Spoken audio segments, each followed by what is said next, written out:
செய்தியை பார்த்து வருகிறோம். ராஜ்யசபா தேர்தலில் அதிமுக சார்பில் வேட்பாளரை நிறுத்த அனுமதிக்க கூடாது என தேர்தல் ஆணையத்தில் புகழேந்தி மனு தாக்கல் செய்திருக்கிறார். இது குறித்த கூடுதல் விவரங்களோடு இணைகிறார் நமது செய்தியாளர் சுசித்ரா. விவரங்களை பதிவு பண்ணலாம்.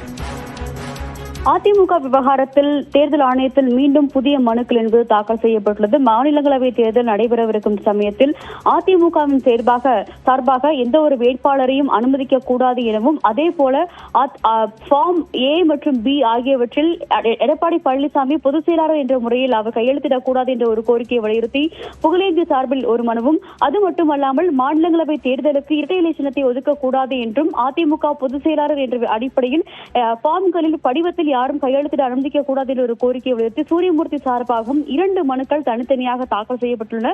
மாநிலங்களவை தேர்தல் அடுத்த மாதம் 19ஆம் தேதி நடைபெறவிருக்கும் நிலையில் இரட்டை இலை சின்னத்தில் நிலவில் இருக்கும் வழக்குகளை சுட்டிக்காட்டி இந்த 2 மனுக்களுமே தாக்கல் செய்யப்பட்டுள்ளது மிக முக்கியமாக பார்க்கப்படுகிறது. நீதிமன்றத்தினுடைய முடிவுகள் எட்டப்படாமல் அதிமுக விவகாரத்தில் எந்த ஒரு அனுமதியும் வழங்கக்கூடாது என்ற ஒரு கோரிக்கையை தான் இந்த மனுக்களில் மனுதாரர்கள் சூரியமூர்த்தி மற்றும் புகழேந்தி ஆகிய 2 பேருமே முன்வைத்துள்ளார்கள். விவரங்களை பதிவு செய்தமைக்கு நன்றி சுசித்ரா.